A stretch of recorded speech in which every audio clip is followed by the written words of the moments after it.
ಕಾನೂನು ರಕ್ಷಿಸುವ ಪೊಲೀಸ್ ಅಧಿಕಾರಿಯೇ ತನ್ನ ಪತ್ನಿಯ ಬಾಳಿನಲ್ಲಿ ವಿಲನ್ ಆಗಿ ಬದಲಾದಂತಹ ಆಘಾತಕಾರಿ ಘಟನೆಯೊಂದು ಬೆಂಗಳೂರಿನಲ್ಲಿ ನಡೆದಿದೆ. ಪಿಎಸ್ಐ ಭೈರಪ್ಪ ವಿರುದ್ಧ ವಕೀಲೆಯಾಗಿರುವ ಪತ್ನಿ ಗಂಭೀರ ಆರೋಪಗಳನ್ನು ಮಾಡಿದ್ದಾರೆ. 5 ವರ್ಷದ ಹಿಂದೆ ಪಿಎಸ್ಐ ಭೈರಪ್ಪ ಜೊತೆ ಸಂತ್ರಸ್ತೆಯ ವಿವಾಹವಾಗಿತ್ತು. ಆರಂಭದಲ್ಲಿ 3 ವರ್ಷ ಪತ್ನಿಯನ್ನ ಚೆನ್ನಾಗಿ ನೋಡಿಕೊಂಡಿದ್ದ. ದಂಪತಿಗೆ 3 ವರ್ಷದ ಒಂದು ಹೆಣ್ಣು ಮಗುವಿದೆ. ಈತ ಮನೆಗೆ ಯುವತಿಯರನ್ನ ಕರೆದುಕೊಂಡು ಬರ್ತಿದ್ದ. ಇದರ ಬಗ್ಗೆ ಪತ್ನಿ ಕುಟುಂಬಸ್ಥರಿಗೆ ತಿಳಿಸಿದ್ರು. ಅಂದಿನಿಂದ ಕುಡಿದು ಬಂದು ಪತ್ನಿ ಜೊತೆಗೆ ನಿತ್ಯ ಗಲಾಟೆ ಮಾಡ್ತಾ ಇದ್ದ. ನಾನು ಮದುವೆ ಆಗಿದ್ದೆ, ನೀನು ಹಣ ತರ್ತೀಯ ಅಂತ. ನಿಮ್ಮ ಅಪ್ಪನ ಮನೆಯಿಂದ 50 ಲಕ್ಷ ರೂಪಾಯಿ ಹಣ ತೆಗೆದುಕೊಂಡು ಬಾ, ಇಲ್ಲದಿದ್ರೆ ನೀನು ಬೇಡ ಎಂದು ನಿತ್ಯ ಕಿರುಕುಳ ನೀಡಿ ಹಲ್ಲೆ ಮಾಡ್ತಾ ಇದ್ದ ಎಂದು ಪತ್ನಿ ಆರೋಪಿಸಿದ್ದಾರೆ.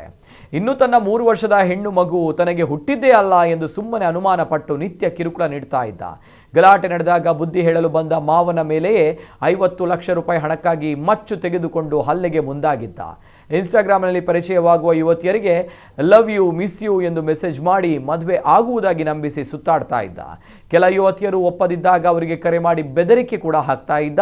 ಕೊನೆಗೆ ಆತನ ಚಾಟ್ಗಳನ್ನು ನೊಂದ ಯುವತಿಯರೇ ಪಿಎಸ್ಐ ಪತ್ನಿಗೆ ಕಳುಹಿಸಿದ್ದಾರೆ. ಅಫೇರ್ಗಳ ಬಗ್ಗೆ ಕೇಳಿದರೆ ನಾನು ಗಂಡಸು, ನಾನು ಇರೋದೇ ಹೀಗೆ ಅಂತಿದ್ದ ಎಂದು ಆರೋಪಿಸಿದ್ದಾರೆ.